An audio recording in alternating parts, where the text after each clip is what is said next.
Well, hello, everybody. Welcome back to Aquarius Rising Africa. Thursday night, Dr. Dennis night, and we are talking about his favorite topic, werewolves. So we're going to be chatting about werewolves and wolfwalkers and some creepy creatures of the night, which to me, wow. I mean, gone are the days that I thought these things were just in legends, right? Not happening. It's real. Anyway, welcome, guys. Nice to see you. Happy Thursday. And as you can probably see by the way I'm dressed, the winter's creeping in here, and I feel a little bit under the weather today. So I'm just going to hand over mostly to the gentleman. Hello, Dr. Dennis. How are you? Nice to see you again. Hello, it's good to be back again, and we're getting on one of my favorite subjects today. And I have done a whole lot of extensive research deep into werewolves and wolfwalkers. Actually, I have a personal connection to that. We'll talk about that later on, but it's a fascinating subject, absolutely. And Yes.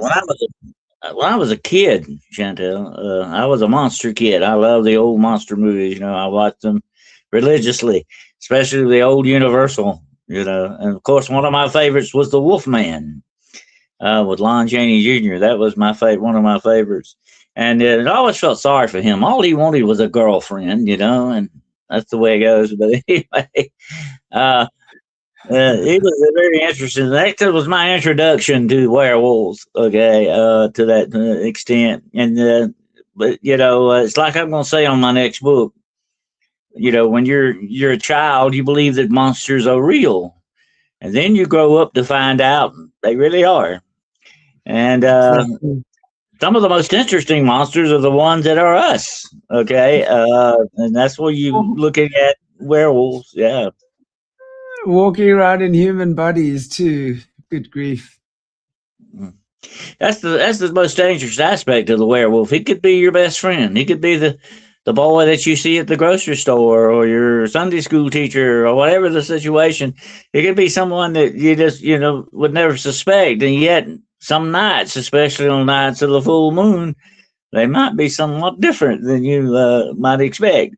That's the interesting thing. Could you imagine walking along a dark road out in the country on night, on a moonlit night, and all of a sudden you hear the sound of wolves howling in the background, that right there immediately would get your hackles up, as we used to say, get those hairs on the back of your neck going, and that would definitely make an impression on you. Wolves definitely have been a part of our culture for our entire beings, civilizations go.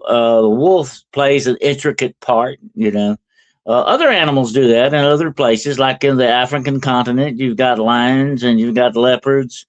You've got predators, the big predators. Of course, a hippopotamus can be very dangerous. Hippos can be very, Hippopotamus, yeah. in fact, the hippopotamus is the animal that kills more people than any other animal on the African continent. And the reason why is because they're not by nature aggressive, Mm-hmm. but they are extremely territorial. So if you come into their territory, I mean, and they can run those things, and one chomp with those jaws, and you guys can research this. The hippopotamus is the animal that kills most people on the African continent. And also, if you're thinking about African people who down at the rivers and waters and stuff like that, Mm-hmm. they encounter the hippo. No, they know. Then they're known to be very territorial.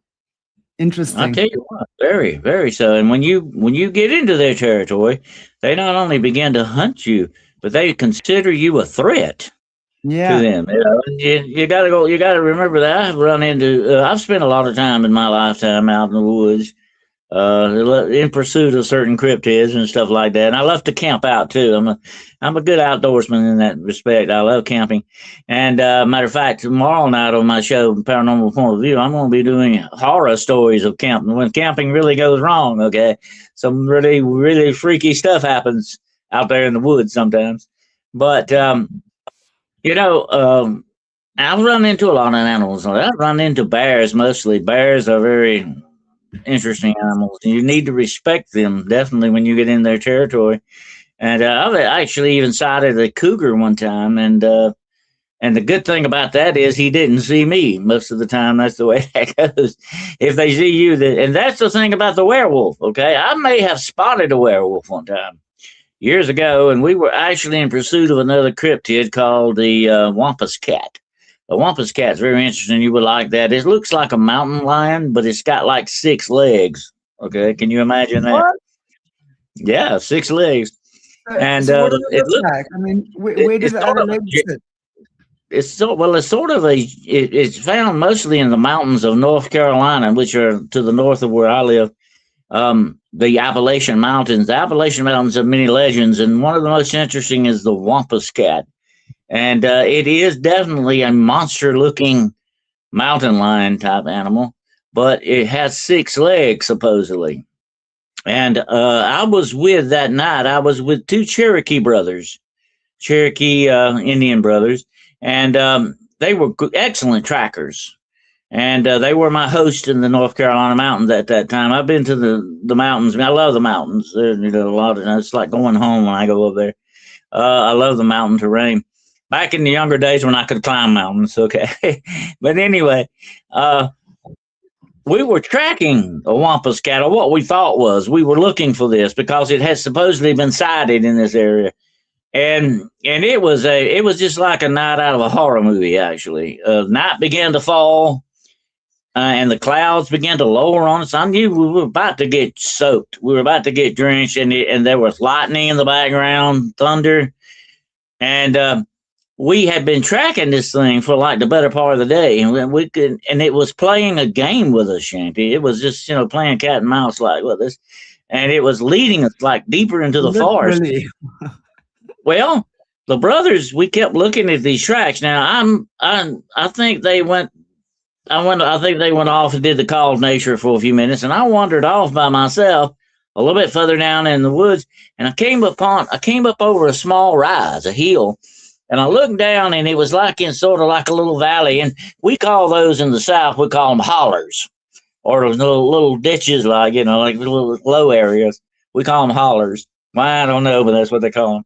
Anyway, I looked down in this holler, and it's getting dark. Like it's not dark yet, it's beginning of twilight. It's still pretty light, but like I said, it was a cloudy, overcast day. Anyway, it was dark, and I'm looking down in this copse of trees, and I see something standing there, and I cannot can't make it out. So whenever you have an incident where you can't see something clearly, most of the time, if you will change your perspective, you can see it better, and that's what I was doing. I said, what is that? And I kept moving, trying to change my perspective a little bit.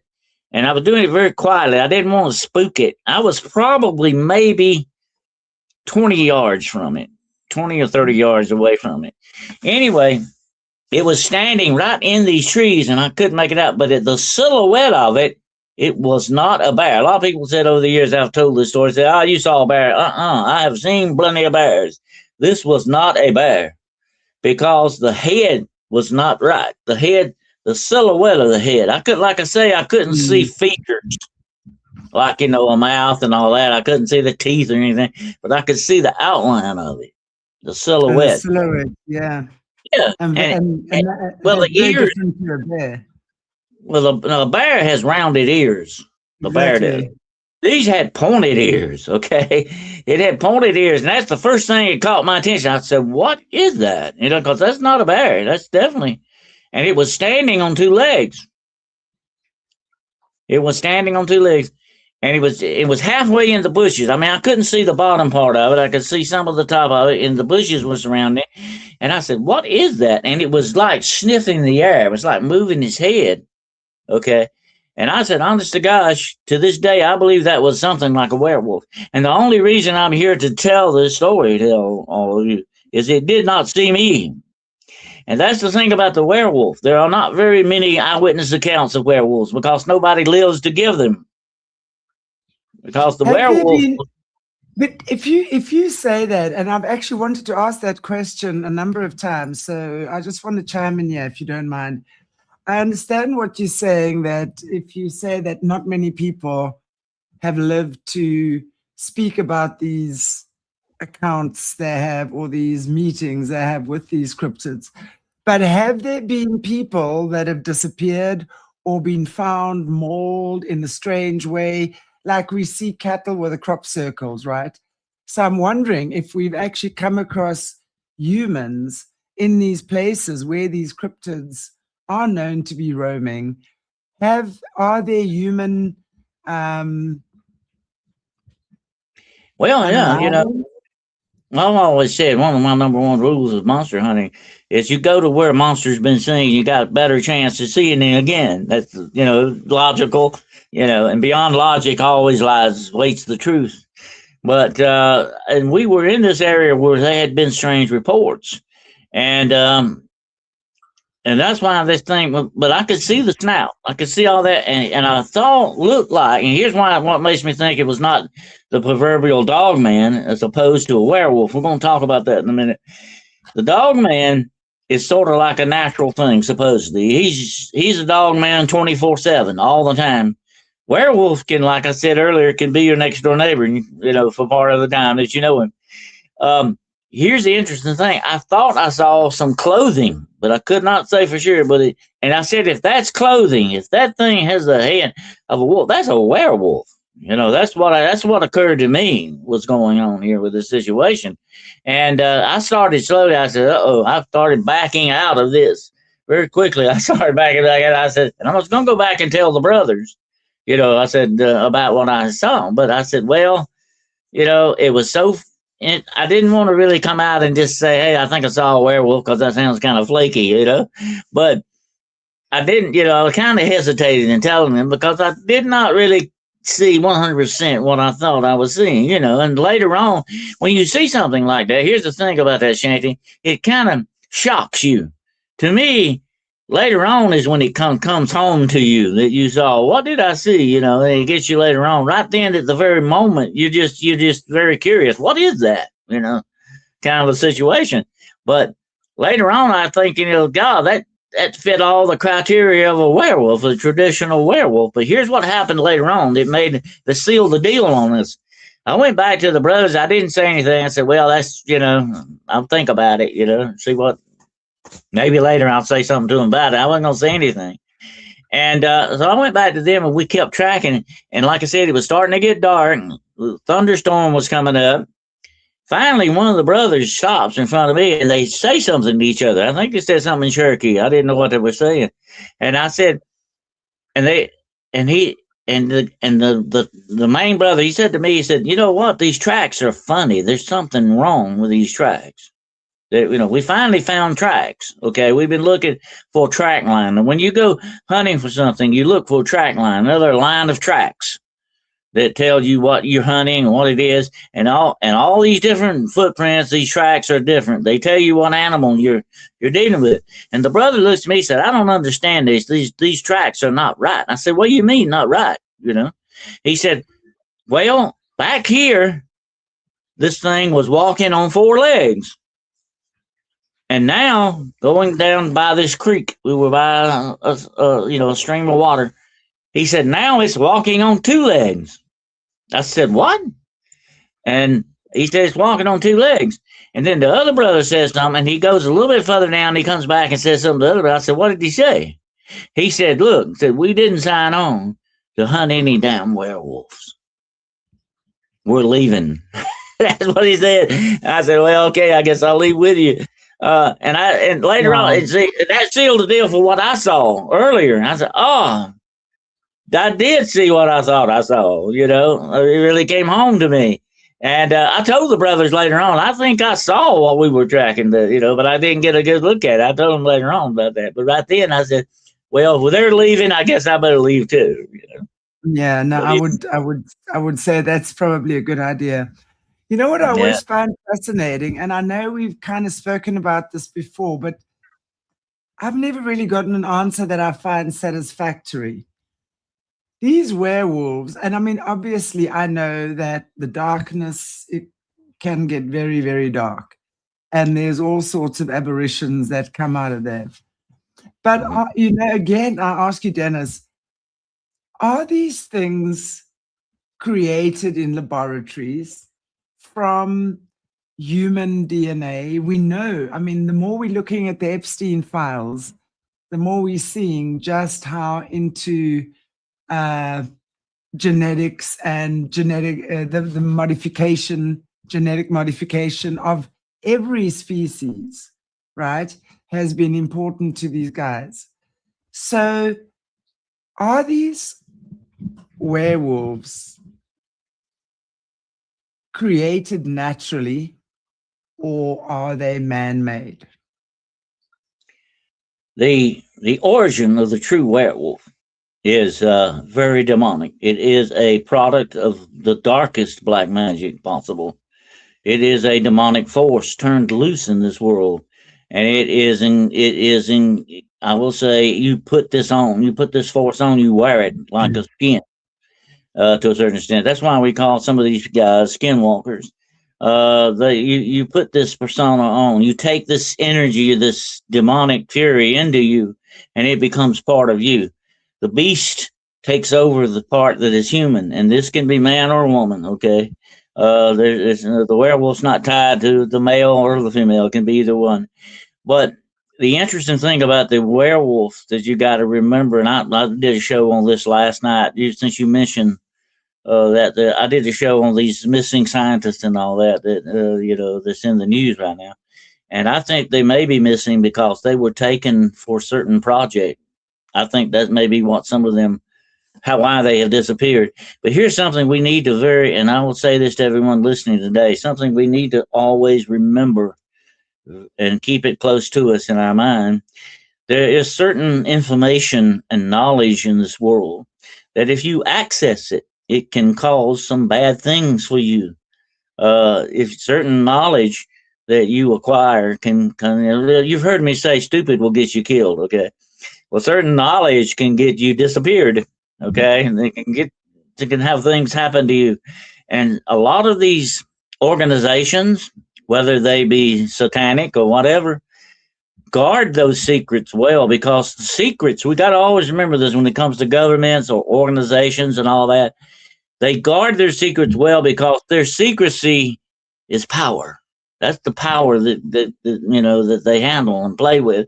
And if you threaten, like those animals we talked about earlier, when you go into their territory, if you threaten these people, threaten them by even having certain knowledge, then you may have a target on your back, a big neon flashing light target, and they will come after you. So be very careful what knowledge you access, because it can be downright dangerous in many aspects. But let me say this: I was contacted. I've told you this before. I was contacted many years ago by the CIA, and the only thing they kept asking me, they kept asking me demonic questions. How do you raise demons? How do you control these demons once you get them up here? How do you communicate with demons? They kept asking me all these questions. I tried to answer them. And then I finally said, why do you need to know this? I mean, he said, well, we have reasons. We have our reasons. And, it dawned on me, hey, yeah, you have a reason. You're buddying up with these guys. You're in with these people. You evidently are tapping into this power. And that's the werewolf. The werewolf taps into great demonic power and becomes the thing that it is. That is the true werewolf. It can run on 4 legs. It can walk on 2 legs. It is a demonic beast with a mind of a man. And that's the most dangerous combination of all. Take that, we were talking before the show about African lions. What if you had an African lion that had the mind of a man? That would be a most dangerous animal to mess with, that the lion still thinks like a lion, the wolf still thinks like a wolf. But when you put the mind in it of something else, you've got a super beast. You've got something beyond the normal. Yeah. Exactly. Do you think that this is all part of them creating these animal armies? There's gorilla or well, he said to me, he said to me at the end of the interview, Shanty, and this is what really got me. He said, "How would you like to come work for us? How would you like to come work with us?" And he said, "I can give you a job." I said, "Well, I don't know. I'm working on a book right now. I'm kind of busy and all that." Because I know that the retirement plan of the CIA is usually through the morgue. Okay. That's the only way you retire with these guys. And I said, no, son, that's fine. He said, "Well, here's something he said very interesting. Last thing he said to me, we're looking for people with supernatural talents." And I'm going, God, what have they got working for them? They've got witches working for them. They got vampires. They got werewolves. They've got Bigfoot out there. What do they got? And that does not surprise me at all, because the number one thing that mankind, whether it's a government organization or whatever it is, the number one thing they always do, we can never forget this, they weaponize everything. They will weaponize. Look, elephants have been weaponized by the Roman army. Had elephants, okay? They used them like tanks. Dogs were weaponized. The Roman army had dog corps. A lot of people don't realize this. They would stick packs of dogs on you out in the battlefield. Yeah. We weaponize animals. We have a long history of that. That does not surprise me. Hey, yeah, if you got some werewolves, you're going to use them. And the werewolf, by the way, we're going to talk about that too a little bit. The werewolf is the perfect assassin. Because once you put him on, if I were going to stick a werewolf on you, Shanty, that werewolf will not stop. He gets your scent. I mean, literally, really gets the smell of you.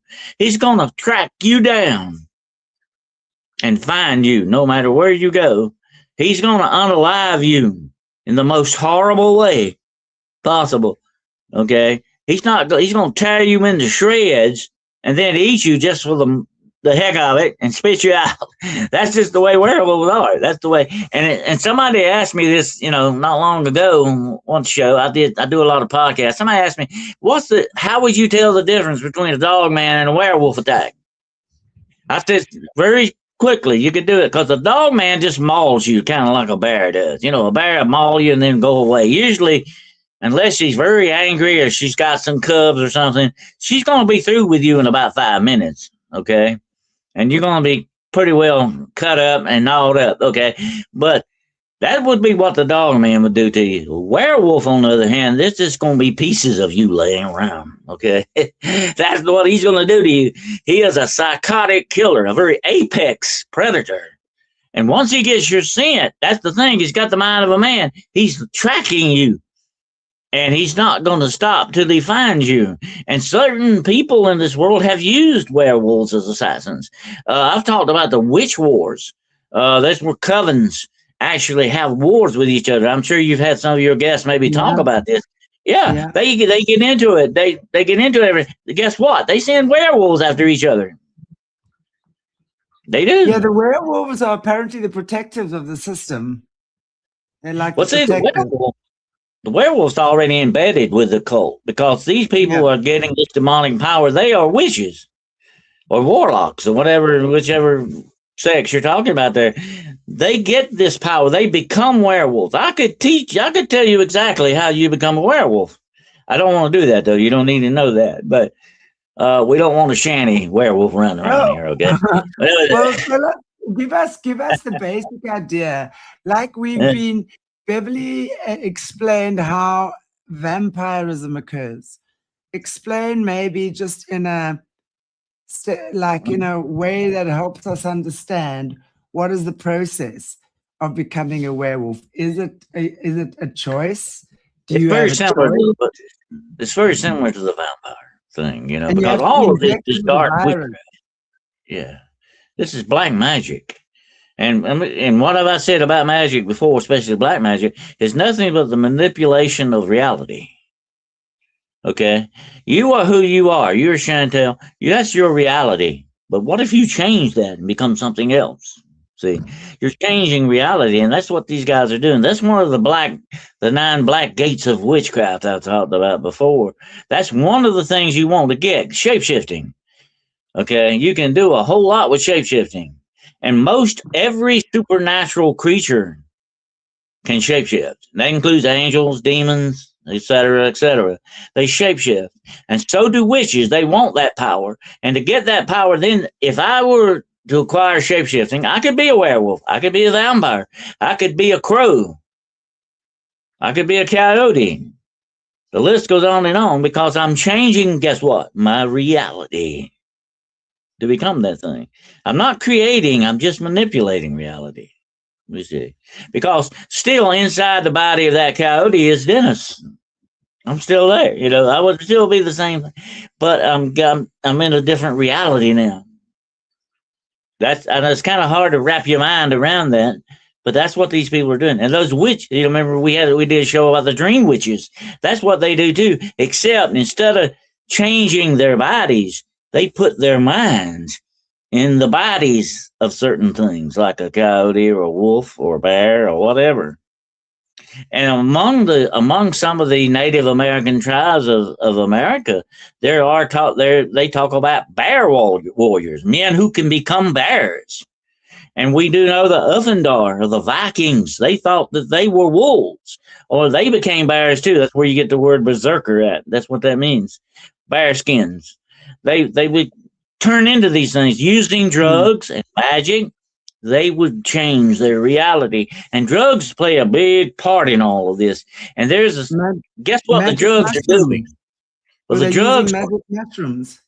The drugs are psychotic drugs. They're changing your consciousness. See, the consciousness must be aligned with the body. The physical must be aligned with the spiritual. Yeah. Okay. If somebody, let me say this, and I've had this happen many times. I've been in places where people have been attacked spiritually, and guess what it does to them? I was talking to somebody about this the other day. I've had people come up and say, Dr. Carroll, I am so sick. My head is hurting. I said, well, you need to get out of here. You're being attacked spiritually. See, from out of the blue, this happens to them, in certain. I say, get out of here. I would take them out and pray for them or talk with them or take them into I call a safe area away from that. You got to get them, you got to remove them if they're because once whatever the spiritual attack is, it's also going to affect you physically and vice versa. If you get attacked, if somebody today walks up and attacks you physically, Shanty, it's going to hurt you spiritually too.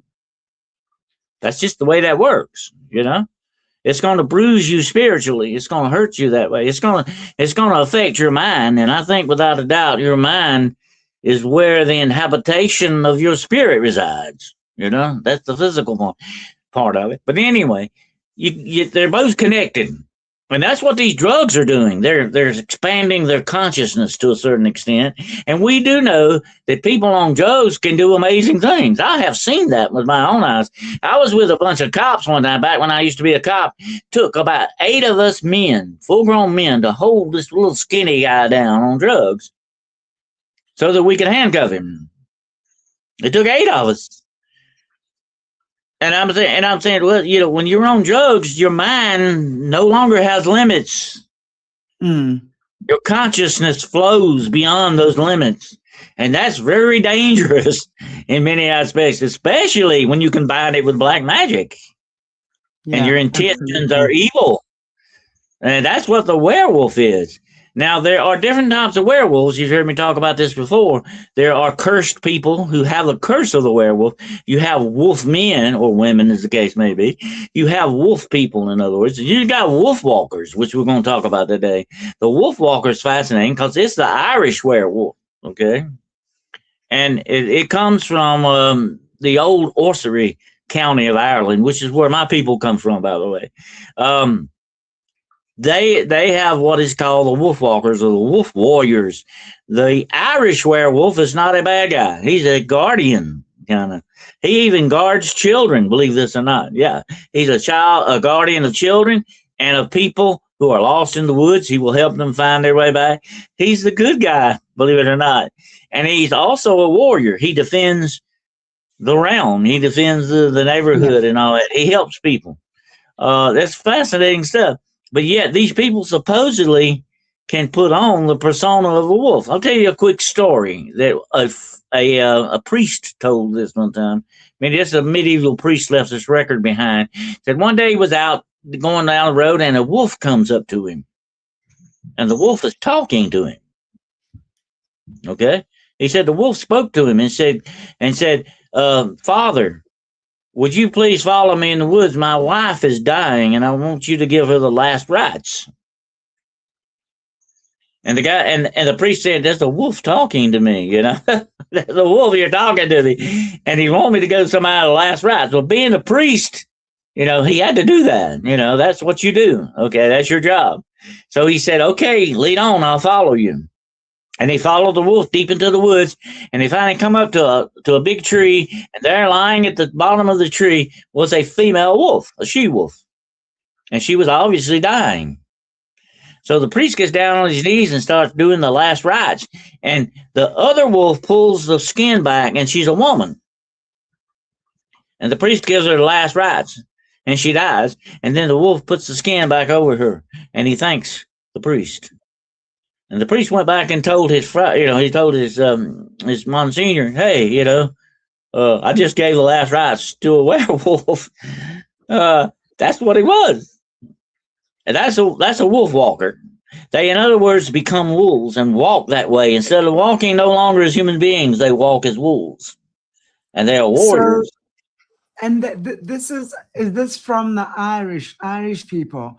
Now explain how that takes place, because if we're looking at the werewolves, which are very demonic from what you were saying earlier, yeah, we're looking at the wolfwalkers, which are actually protectors of the realm. So again, these are similar. Again, like not every human is evil, right? Just like not every wolf is bad. So it's kind of like, I guess, a game of discernment as well. But explain how the wolf walker compares to the werewolf in terms of intention, because it's always intention. Well, the interesting thing about the Irish werewolf that I find fascinating is that it is not based on evil like the witchcraft werewolf is. It is actually connected to the magic, the natural magic of the land. Okay. Yes. Let me tell you something a few people know. Before Ireland was called Ireland, guess what his name was? Wolfland. Wow. Makes a lot of sense. They had a lot of wolves, yeah. And the Irish lived with the wolf. And the Irish considered the wolf a mystical animal. He was part of the land, the magic, the land magic. And so they did not question the fact that there were some people who could become wolves when they wanted to. Okay. And that's why they're guardians. They're not the bad guys in this. Okay. They're part of the magic of the land. Yeah. That's fascinating. I love what that you're telling us this, because again, it just highlights to me, I've always known that not everything that we don't understand is evil. There's a lot of amazing creatures of God that take on many, and I always say, God takes on the shape of many different creatures and beings as well. It's up to us to be discerning. There is. I've studied the cult my whole life. Okay. And this is one thing I can tell you about the cult. That word means hidden knowledge. Okay. This is, what I said earlier about certain knowledge. You got to be careful what you possess. Okay. But this hidden knowledge teaches us that there are different types of magic in this universe. Okay. Yes. I mean, you've got what I call human magic, the magic of human love and feelings and all that. That is the strong magic. Okay, it is. Okay. And this magic, whatever name you want to give it, you can call it a force of nature. You can call it whatever name you want to tag it with. It's still sort of like what the only word we can get close to it with is magic. Okay. That's what this force is. And then you've got natural magic, which is in the very world and the earth itself. The water, the air, the fire, the soil itself. Even the Native American Indians know this. The natives of Africa know this. They're all connected to this. Yeah, it's there. It does exist. And they can utilize it for good or evil. Okay, that's the way it goes. Because this magic is ambiguous. It can be good for good, or it can be used for good or evil, just like anything else. Just like a gun or a hammer. People blame guns for killing them, but you know what? You can kill people with a hammer too. But hammers can build buildings and can build you a house. It's the tool. It's the hand that holds the tool that must be held accountable not the tool. Okay, Exactly. the tool is just in and out, and magic is that way. Okay, and you've got not only this earth magic or natural magic, you've got human magic, then you've got a dark magic that you can hook into, and then you've got sort of a light magic that you can hook into, which is supposed to be a brighter kind of thing. So you've got different types of magic, and then you got subcategories in this. You know, you got like there's the some of the evil magic is blood magic. You use blood in that certain magic and the rituals and all that. Sacrifices. It's fascinating, yeah, stuff. It is. It's amazing, Mm. But but then it's there's real. also, we get the civilizations that they certainly don't sacrifice anything. Like, if you live in the East, like in Thailand, for example, you literally, there's an altar there and you offer bread or whatever. It's something that as an offering. And that would usually then be eaten by the monks anyway, because when you look at a society like that, the monks take care of the people spiritually, and the people take care of the monks physically. So the monks rely completely on donations from the public. And because they use such low energy, because they're not running around actively doing things. They'll often be sitting in meditation and such. They will take like less food, right? So they understand exactly the whole give, take balance, giving and receiving. And that's what we need to understand, Dennis, with this stuff that we do as well. Everything in life is a balance. And it's about, understanding there's a balance of good and evil. So just because there is a wolfwalker, and there are beings that can shapeshift into that, does not make them innately evil. And God has many different ways of expressing God's self on earth and throughout the universe. And this might, I think we misunderstand our creators so much. We limit our creators so much that we immediately think Well, we know we got to always never lose sight of the fact that good and evil are a choice. That's a choice. And but there are some things that are inherently good and inherently evil. They yeah, are come that way. We realize that too. And if you by choice want to hook up with the inherently evil stuff, that's your choice. And it can exactly. go very badly for you, okay? But if you want to hook up with the good stuff, that's your choice too. It comes down to personal choice. But there are certain things that are inherently evil, like the demonic. They're out there. Their very intentions are to destroy, corruption and destruction. That's basically what they are, and that's what the werewolf does. Okay, when you look at the werewolf, he's going to destroy you.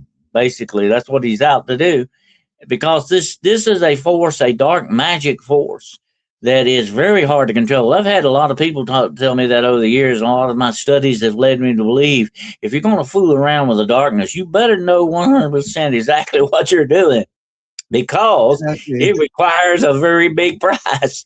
If you're not careful, what I said earlier about being stupid will get you killed. Well, God's law really states very clearly what you consume will consume you. It's that simple. You can do your dark magic to a point, and then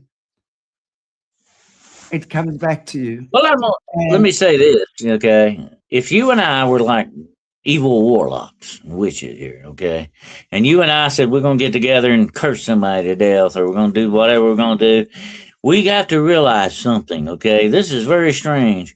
We realize that what evil we put out, we're going to get some of it back naturally. That's just the way this works, okay? It's some kind of unwritten spiritual law here. You're going to get some, it's going to bounce, some of it's going to bounce back.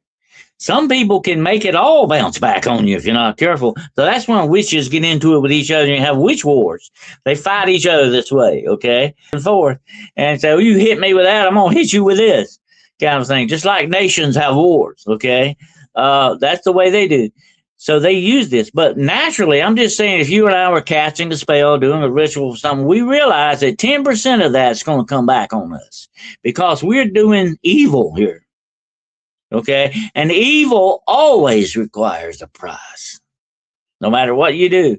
And you got to remember that. And that's the way it is with the werewolf. If I were to change into a werewolf whenever I wanted to, okay, and I don't need the full moon to do that. You could do it in broad daylight, okay? If you know how to do it, you can do it anytime. Although the moon is tied to this stuff, power-wise, the brighter, the fuller the moon, the more power you have. It's just like snakes. On a hot day, a snake is much faster and more deadly than on a cold day when he's sluggish and he's, his blood's cold. That's nature, okay? That's the way nature works, okay? Even, bears in hibernation during the wintertime, they're not going to bother you that much. They want to go sleep somewhere, They don't want to mess with you. Well, that's nature. But the werewolf is unnatural. It doesn't go by nature, but the moon. Okay, and here's the interesting thing. Darkness and evil recognize that the moon is the queen of the night, the queen of darkness. And the moon is a symbol of that power of darkness, okay? Just like the sun is a symbol of goodness during the daytime, okay? That's just the way that works. Now, even nature knows this to a certain extent. All right, I have actually had cases, Shanty, of very bad demonic hauntings that get worse at the 3 a.m. hour. When a lot of people say, why is that, Dennis? Why are they work more than any other time? I'll tell you why. It's at its height at 3 a.m. Why? Because that is the absolute darkest hour of the day. Of the 24-hour period is 3 a.m. After 3 a.m., by 4 a.m., depending on what time zone you're in, at 4 a.m., the world does what, my friend? It starts slowly turning back towards the light of the sun. And when that happens, the darkness begins to diminish. And that includes physical darkness and not just spiritual darkness as well, not just physical darkness. So they know this, that their power begins to ebb and wane the further it gets towards morning. That's the way it goes. I have seen demonic activity during daylight hours, yes, but it's not nearly as strong as it is on the darkest hour of the night. Because this is darkness that you're dealing with here, okay? Without a doubt. Not just physical darkness, but spiritual darkness. And the darker the spiritual darkness is, the more dangerous it is, okay? And when that spiritual darkness, like the werewolf, comes over into your physical reality, he's triple danger and more dangerous, okay? Because now he can deal with you not just spiritually, and werewolves have attacked people spiritually, by the way, okay? There's a lot of cases on record of that, because we're dealing with demonic spirits here. But once it comes over into your physical reality, it can scratch you. I've actually had that happen to me. I was attacked on a set of stairs one night by a spiritual being that I could feel. I still remember how its claws felt in my back. I actually grabbed this thing and pulled it over my shoulder and threw it off of me, but I could not see it. But I felt it. It was just as real, although I couldn't see it. It even left scratch marks on me. Okay. Wow. It tried to kill me by throwing me. It tried to kill me by throwing me down these stairs, this set of stairs, and I wouldn't be here if it had succeeded. But this was real, and that taught me a lesson. Every time you encounter something like this, okay, you come away knowing some different knowledge. You come away finding out something different, and I'm thinking, God, although it was invisible, it was just as real as if it had been visible.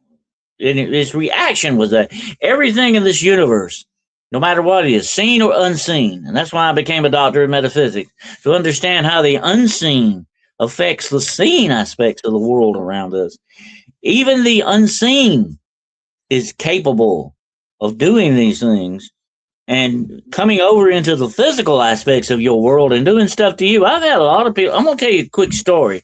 I pulled up one time, just been years ago, and I've done a lot of spiritual work, okay, in these things. I pulled up one day, and I was fixing to get out of my truck and go into this house, and I had known there was a very bad demonic haunting thing. There was an infestation going on, okay? That means there's more than one thing there, okay? And I started to get out, and I felt my arm burn.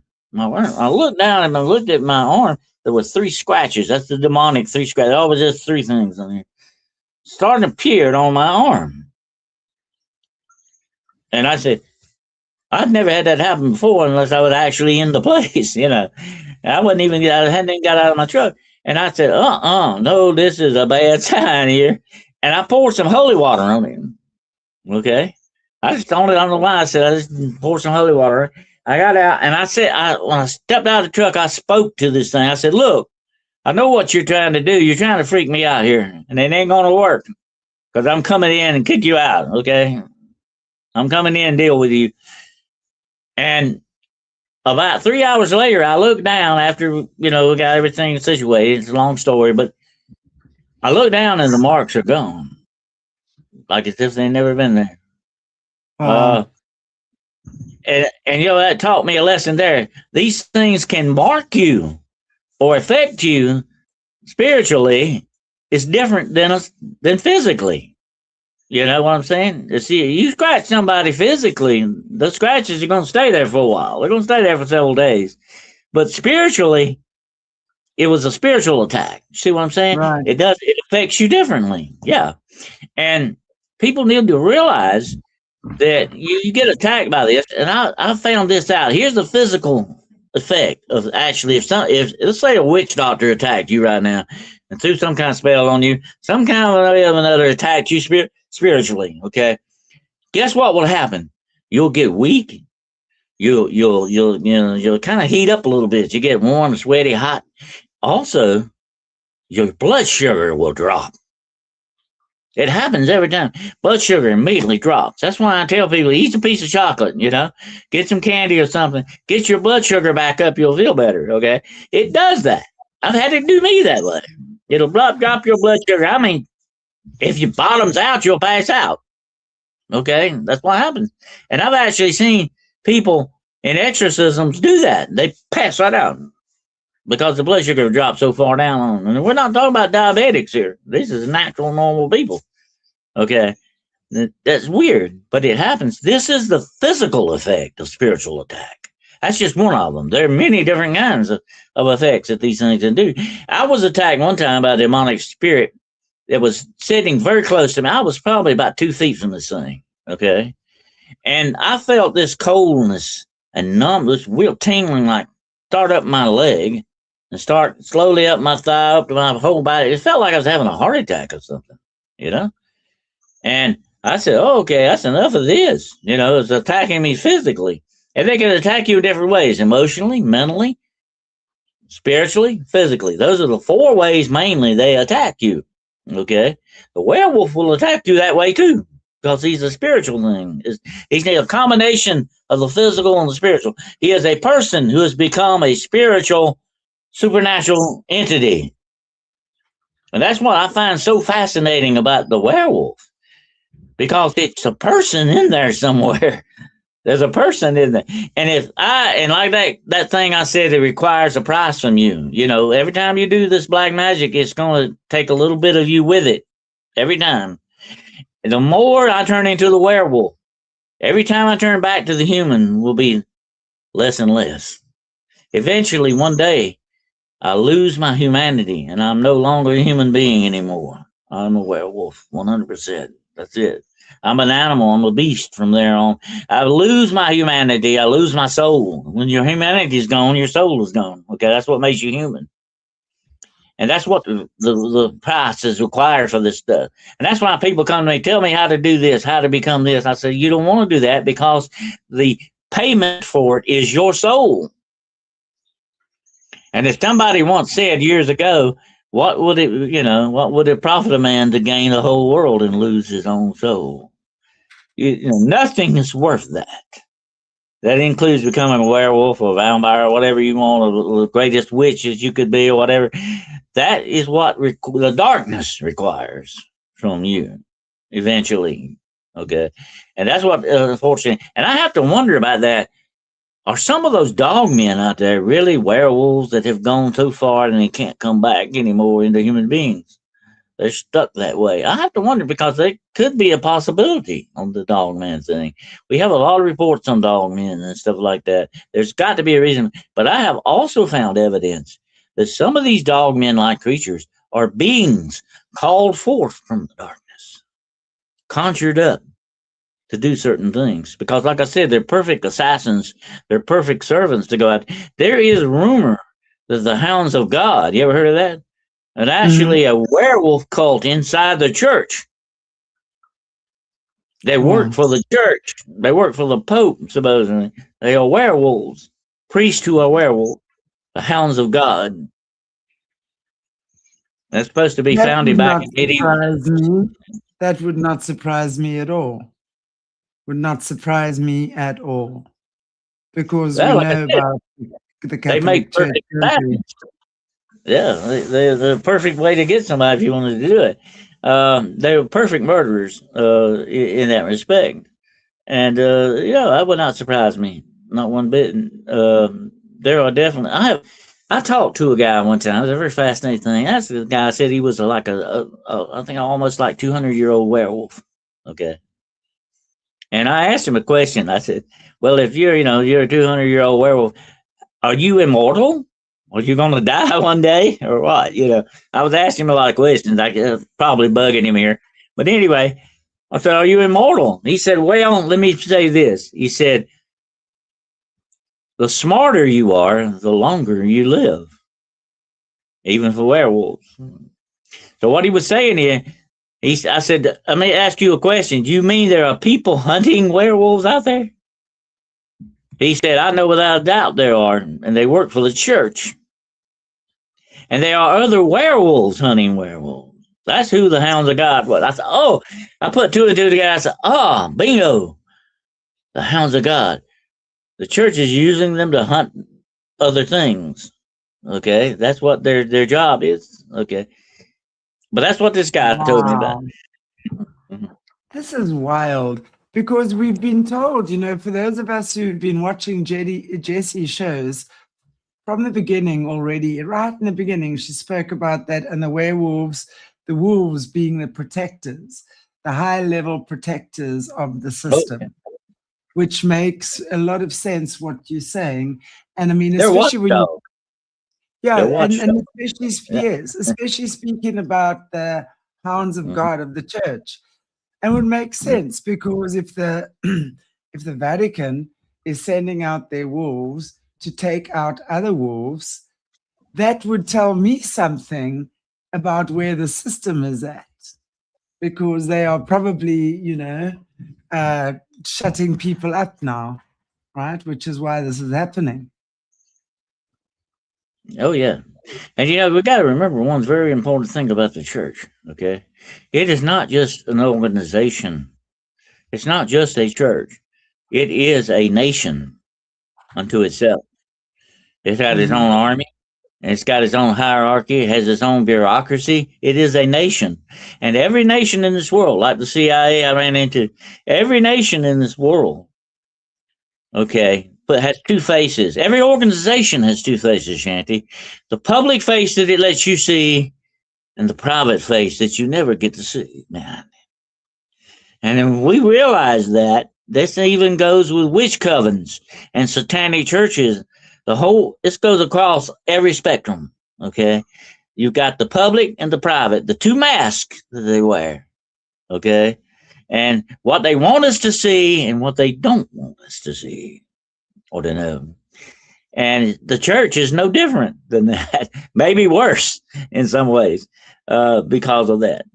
So we got to remember the secrecy that goes on in this world. Like I said at the beginning of this program, what knowledge you acquire can be downright dangerous to you. Be very careful. I'm not trying to scare people. My job is not, I don't go around trying to scare people. Fear is my enemy. Fear is a weapon that is used against you. But caution, that's a different thing than fear. Being smart, okay? Being fearful is stupid. Being cautious is smart. That's what you need to be when it comes to these certain things like this. And that includes the knowledge that you acquire. Be very careful what you research and how it affects you. Some people let it become obsessional with them. That's like that poor guy that was on the news recently that unalived himself. He got very paranoid. This. I've seen this. I've seen it do people that way. I've had it try to do me like that. You can become paranoid because of this kind of stuff. When you find out the shadows of this world, Shanty, and what they truly are, you start looking for them everywhere. Okay. And I told somebody this the other day. Racism will never die and go away as long as we keep looking for it and empowering it. Right. And that's the wrong thing we do. Okay. Racists, the real racists in this world are the people going around looking for racism all the time. Okay. That's who they are. Yeah. And that's the same way with the shadows of this world, you know. If we keep looking for them, we're going to think everything's got a shadow to it if we're not careful. It will become an obsession. And that obsession by itself, my friend, is very dangerous to you mentally and physically and spiritually as well. Absolutely. Absolutely. Wow. How interesting. How absolutely very, very interesting. And, you know, I really enjoyed actually hearing about the Wolfwalkers, as you were saying, which is actually the protectors of the realm, or the stewards on some level, which is also amazing. And their purpose is not to harm. And we've got to be careful. You know, we also understand that these guys create everything, whether it's physical or spiritual, in the inverted state of God's true intention.